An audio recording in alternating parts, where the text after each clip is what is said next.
good afternoon. Good afternoon. Pakibati naman yung katabi mo, sabihin mo, I'm happy that you're here. I'm happy that you're here. I'm happy that you're here, brother. So welcome again to our series with all your strength, loving God with a healthy body. Okay, fit check. Sino, tabi mo nga, tingnan mo nga kung healthy pa rin ba siya?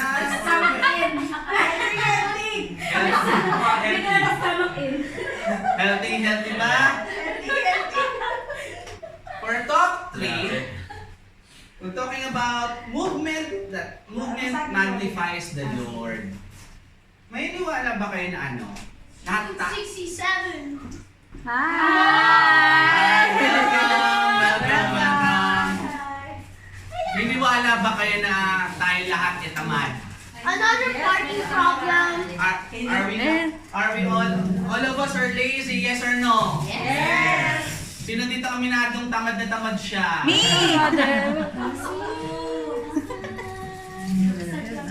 Today we'll be talking about that. Today we'll be talking about our overall health as servants and followers of God. So are you ready? Yes. So let's start with our favorite prayer here at the feast in the name of the Father, of the Son, the Holy Spirit. Amen. Today, I receive all of God's love for me. Today I open myself to the unbounded, limitless, overflowing abundance of God's universe. Today I open myself to God's blessings, healing and miracles. Today I open myself to God's word so that I become more like Jesus every day. Today I proclaim that I'm God's beloved, I'm God's servant, I'm God's powerful champion. And because I am blessing the world in Jesus' name. Amen. Let's honor the word of God. Thy word is the lamp unto my feet and the light unto my path. So our key verse for today will be coming from the letter of Paul to the Romans chapter 12 verse 1. Let's read. Therefore, I urge you, brothers and sisters, in view of God's mercy, to offer your bodies as a living sacrifice, holy and pleasing to God. These are your true and proper worship. Today, talaga, kaya ako tinanong if we are really lazy because in part, there is a message that God wants us to hear. God wants us strong. Yung katabi bumba mo kung malakas.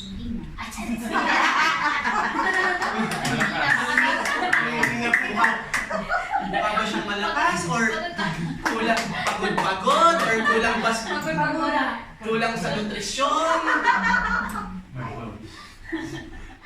Minsan kasi talaga mga kapatid, kung ano yung ginagawa natin, yun pa yung nakakatanggal ng lakas natin no? Sa atin sa mga OFW dito, di ba? Lahat tayo, nakasubsob sa trabaho. Kahit hindi naman kailangan. Overtime, thank you. Walang ano. Hindi ako sila. But in part, we need some form of rest. And we need our body to be strong to give our praises to the Lord. Amen? Amen. Kaya sabi nga kanina, di ba in Romans, we offer our bodies as a living sacrifice. But you guys, brothers and sisters, mga kapatid, are you ready to sacrifice yourself to the Lord? Are you ready to give your all to the Lord? If your mind, your heart, and soul is ready, but your body is not, may pagkukulang pa rin. Those four, heart, mind, body, soul, must all be active, must all be powerful enough to give your everything to the Lord. Amen? Amen. Because if your body cannot handle anything, we cannot do anything. It all starts with our body. Kaya alam natin yan. Sa mga nasa nasa golden age na, malalaman natin yan na may lumalagot to. Kada bend may pumuputok. Kada yuko may tumutunog. Konting lakad, hinihingal. How can we do God's work if ganun tayo, di ba? We need ourselves to be healthy. And we need ourselves to be ready for the coming. Amen? Amen. Let's honor the word of God. Thy word is the lamp unto my feet and the light unto my path. Sige, relax muna tayo lahat.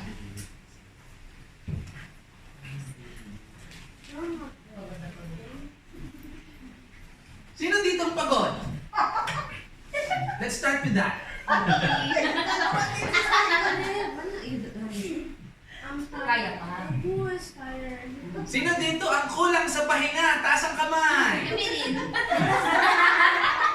Ay, sorry. Sino dito ang iniisip niya, sana nakahiga na lang ako ngayon? Kami rin. Mga galing Bali daw. Mga galing Bali dyan. Later. Dada talaga. Nalalaki pa to. Di ba narinig niyo na ang Gen X? Alam niyo na ang Gen Z. Sino ba ang Gen Z rito? Millennials. Generation. Oh! Sino ang Millennials? Tayo. 80s, di ba? 80s. Kami. Gen Z. Gen Z ka rin. Gen Z. No, hindi Gen na Alpha. Gen Z. Gen Alpha daw. O, Gen A, Gen Alpha. Meron may sunod. Gen Alpha sila. Gen You're Alpha. alpha. Super. Alam niyo ba na may bago ngayon, Gen O? Ano naman yun? Ay, basa.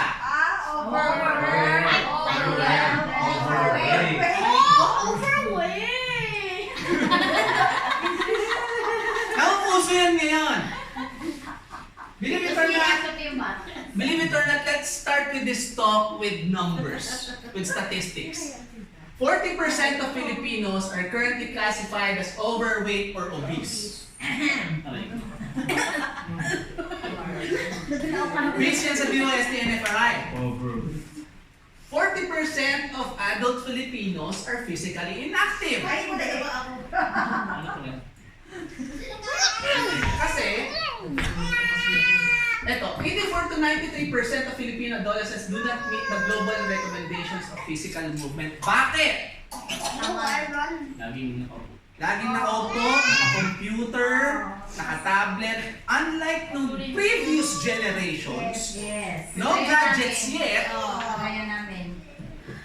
hindi kasi ako lumalabas talaga dati. Ayaw ko yung madungis. Merong mga umuwi na madungis, Kami yan. yung may mga itim-itim na Ay, leg, necklace. may pinstas. Yes. That's the difference between the previous generation and now. Kasi previously, lahat kayo, hindi ko na nasabi yung sarili ko kasi hindi talaga ako pinapalabas ng nanay ko. Previously, yung ibang mga bata lumalabas para maglaro. That's the only way they know how to have fun and they become physically active. But now, there's an alternative. Yes. Cellphones, Ampot. game consoles, PCs, madami. Nawawala na ng physical movement ang mga bata ngayon. And tayo, sa Philippines, ranks highest in Southeast Asia for physical inactivity. Wala ba kayo yun? Hindi. No, I'm Kasi wala sa not. Pilipinas. No, wala tayo. Malaysia. Di ba? Wala. Sa Pilipinas, pa nakita kayo ng open park na merong parang mga gym equipment. Wala. Lalagyan ng video sa scatter kasi sila eh. Diba? Kasi naman yung mga ganon, di ba bakal yun? Nalagay ng gobyerno a week before, after 2 weeks, nabenta na! Nasa kinuhan na!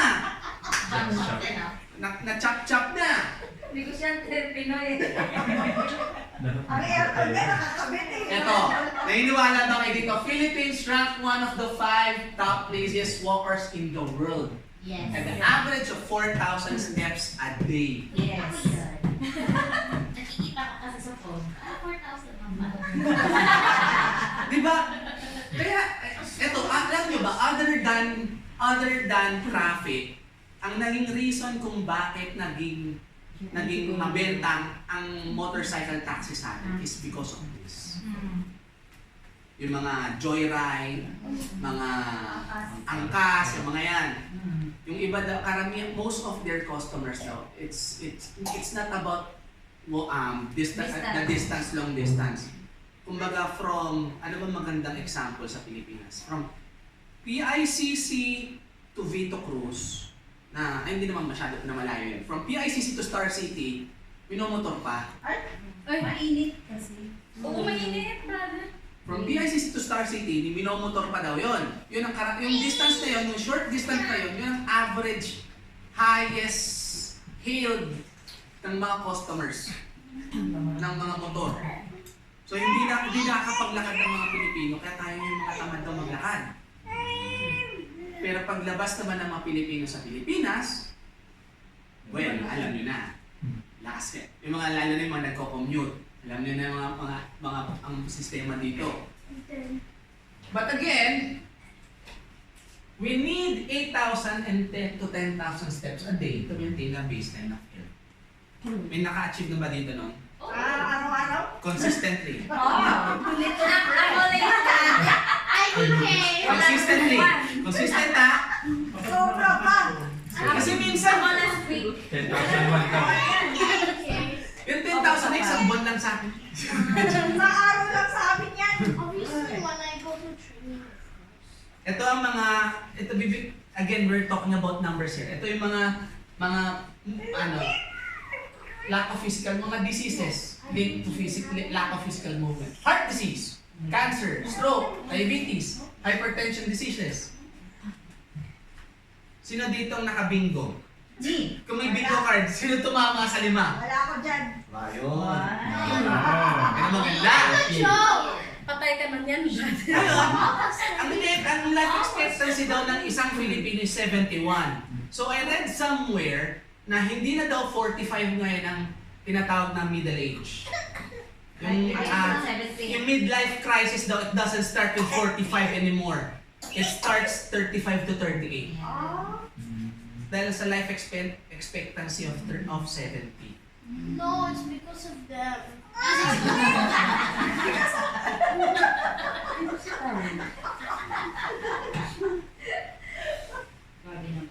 Ngayon, if an ancient person baseline was activity level was high, their environment demanded they move their entire life was a workout. Yun nga yung sinasabi ko kanina. It's a different thought ng previous generations. Unlike ngayon, the comfort is already in our hands, or the entertainment and enjoyment is already in our hands, sa phone or somewhere in your house, nanonood ka na lang or naglalaro ka or something like that. Unlike before, even yung panliligaw noong unang panahon, di ba? Kailangan mong magsibak ng kahoy, mag-agib sa poso. Ngayon, text na lang. May mga dating apps pang nalalaman. Marami dyan. It's different back then, it's different now. Yan ang good and bad side ng technology. It changes on how we live. It changes how we face life as we know it. Pero ngayon, again, meron akong isa pang info na bibigay as an FYI. Alam niyo ba ang pag-upo daw ay nakakamatay? Because sitting is the new smoking. Pag umupo ka daw more than 8 hours a day, Paano yung mga work from home? yun na nga. Kailangan It links a smoking mortality risk. Oh, di ba? Yung mga sobrang umuupo, Kaya minsan ngayon yung mga laptops ngayon medyo advanced na eh. Na in every 40 minutes nag-a-alert. Ay, tumayo ka. Tumayo ka. Or yung mga devices, mga phones, mga watches, mga smartwatches, it alerts us now. We've been ganto-ganto sitting for this long time, you have to stand up. Or minsan, yung iba pa, yung katulad ng laptop ko sa office, pag nakita niya na it's more than an hour na ako nakafocus sa laptop, ibigay niya sa ako. Take a look, 20 yards, 15 seconds to reset your eyes. May mga ganong alerts na ngayon. But again, it's inactivity. Sitting is inactivity. Sino ba dito ang mahilig lang nakaupo? Me. Yung ano lang, ang tawag doon, couch potato. Bakit? Ba't mahilig tayo umupo? But right now, I'm going to give you reasons kung bakit we need to move. Kung bakit tayo, ba't kailangan natin gumalaw-galaw. Yung katabi mo, alug-alugin mo nga, baka hindi na gumagalaw yan. Alug-alugin mo nga, baka hindi na gumagalaw yan. So reason 1, your capacity will impact your love. Di ba nga yung starting verse natin for this whole series, love the Lord your God with all your heart, with all your soul, with all your mind, and with all your strength. Yes, dear. Oh, wait. Wait lang. Oh. Sorry about that. Ngayon, again, di ba sabi ko, I've broken down the 4 parts of a person. Mind, body, soul, and heart.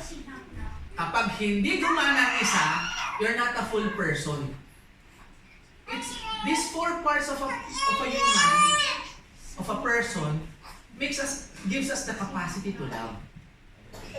Kunyari, buuma ang puso mo, decide na yung mata, yung utak mo, yung soul mo, ibibigay mo na. Ilang tanggulay ka naman din. Makakapagmahal ka ba? Hindi. O ikaw ang kailangang mahalin dahil kailangan kang alagaan?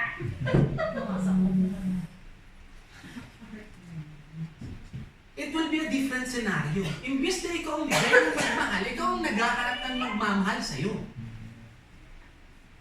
That's why, what if our goal to exercise not to be buff or beautiful, but to increase the bandwidth of God?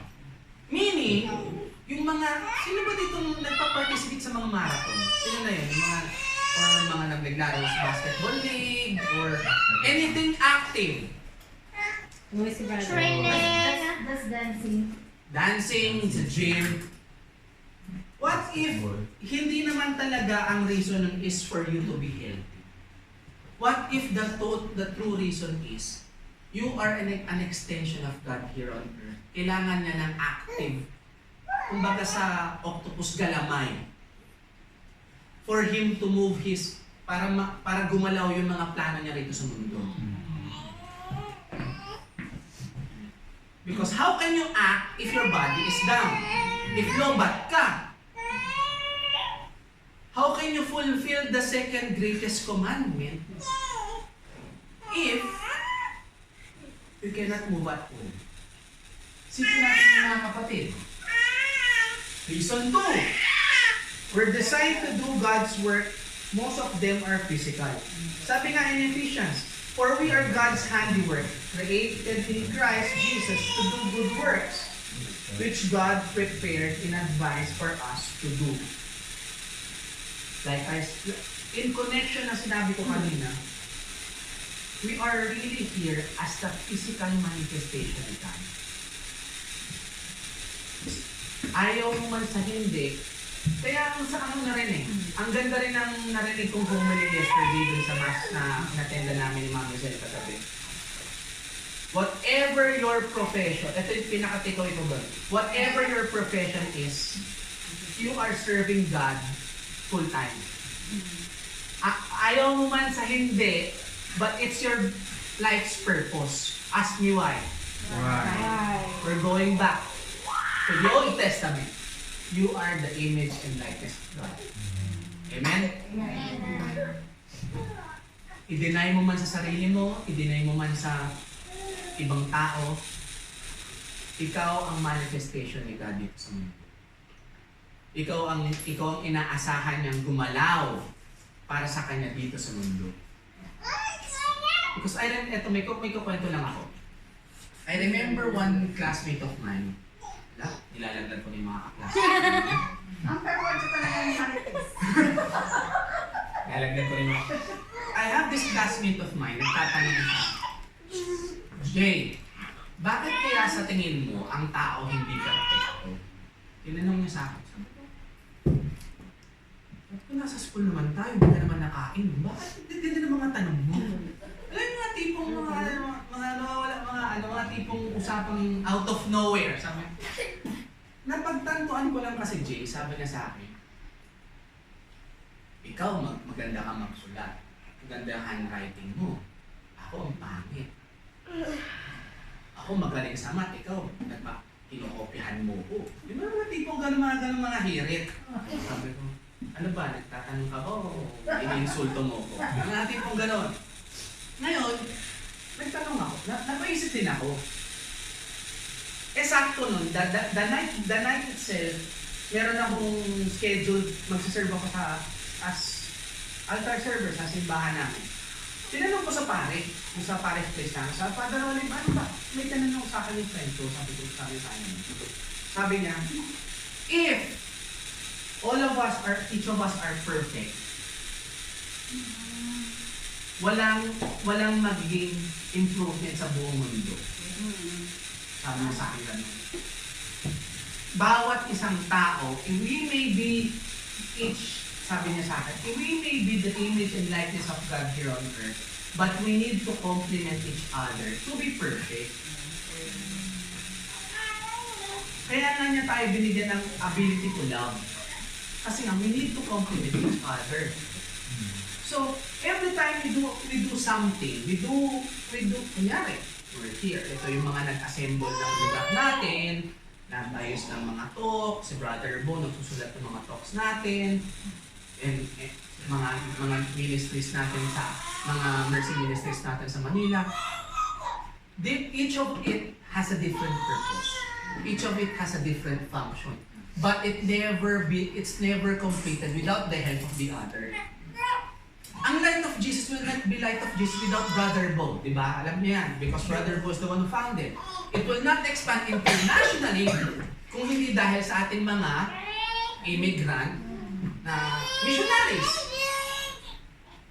Sabi nga ni Pope Francis, everyone who is a migrant, is a Catholic migrant, is automatic a missionary. Because they're carrying the good news of Christ. That's how we are designed. That's how God works in the world. Dahil sa iyo.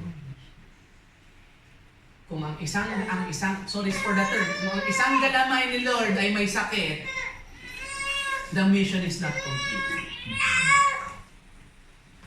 Kung isa sa atin ay may sakit, hindi makukompleto ang mission natin dahil may hindi kumpleto. Do you think ang isang kamay ay makakahawak ng ganito kaayos kung isa rin inagsistip or hindi makakapag-bend? Ang social mo naman tingnan, hawakan mo rin. Social ka naman yan. But again, it will drop.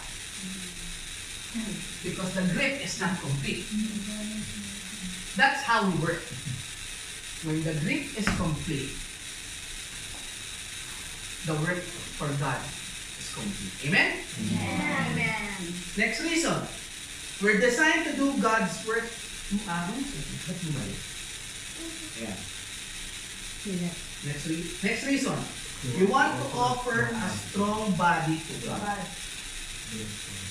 Sabi nga kanila sa ating key message, therefore I urge you, brothers and sisters, in view of God's mercy, to offer your bodies as a living sacrifice, holy and pleasing to God. This is your true and proper worship. So, the key word there is a living sacrifice. And second, ang sub-key is living. How do you want to live? How can you act if you're not living? How can we offer ourselves if we are half dead? I'm not speaking about literal half dead. I'm speaking about half dead na half-hearted, half-souled, half-strong. Ano pa ba pwedeng mga half? Half-Chris. Half lazy. Kakanta na ba ako dito? Half lazy. Half lazy. Kanina pa talaga. It's much, much more positive pa yun. Because you move, but you're holding back. Half cook. Half cooked, hindi siya healthy. So isipin natin mga kapatid, again, I will emphasize these two words. Living sacrifice. How much of your life has you na-sacrifice mo na? Even though alam natin mahirap eh. Sabi nga ni Ate B kanina, nagtatrabaho tayo. Lagi tayong nagtatrabaho. Wala tayong pahinga. We work. Minsan pa nga may kilala ako, yung trabaho niya daw, yung nag-exercise niya. Sana all, di ba? But if we focus on something like, sipin na lang natin, God wants you to be strong, not for vanity, but for ministry. Not for the mirror, but for the mission. Diba, lagi natin sinasabi, it's not about our aesthetics. It's about our function. Ano bang function mo sa mundong ibabaw? Mama. God wants us to be strong because He wants us to do something. To complete our mission. What's our mission? To expand the kingdom here. Palakihin ang kingdom ni Lord sa mundong ibabaw na to.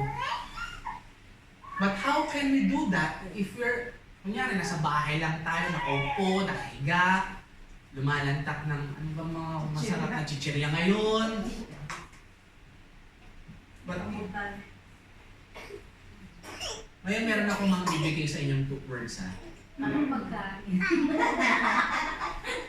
Lifespan Lifespan or or health span? Ano ba dapat ang priority? health? Or sa iba, may pangatlo, Love. lifespan. But in this 3, for me, wala naman talaga siyang differences. Actually, again, ang keyword, complement. It will complement everything. How? It starts on the center, your health. Your health is supposed to be your center. Your health is supposed to be whatever boosts your life it is for your lifespan. So when you want to walk, if you want to do everything in your life or to love, then the life is the boost that you need to do your lifespan. Paano ka magmamahal kung wala ka nito? Paano ka magkakaroon nito kung wala ka nito? Each of it will complement 1, 2, and 3. But again, mga kapatid, may kanya-kanya tayong pagpipili. Each of us may kanya-kanya tayong priorities. Minsan, napaprioritize ito, hindi na iniisip ito, nawawala na rin ito. Kilala nyo kung sino kayo.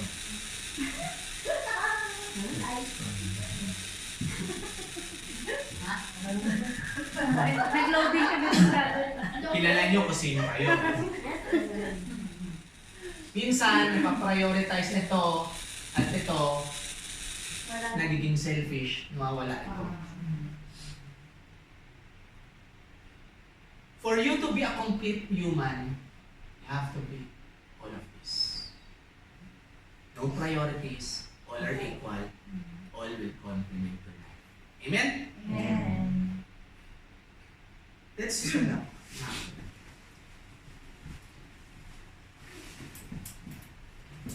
Let us all remember that God wants us strong. Gusto ni Lord yan. Gusto ni Lord na kahit na anong bigat ng buhay, He wants us to be strong.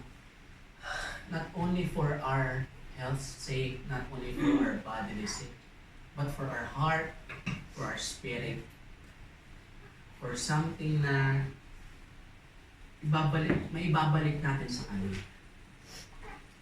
But then again, we're only human. We cannot do anything all ourselves. Sometimes we need a little help. Sometimes we do a little surrender. Kasi mga kapatid, if I was here, if I was the one,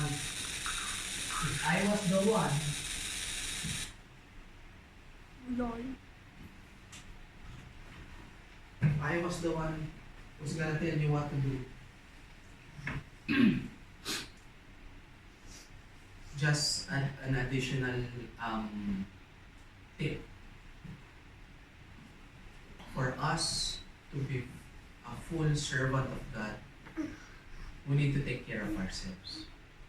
We need to move, rest, move, rest, move, rest, repeat.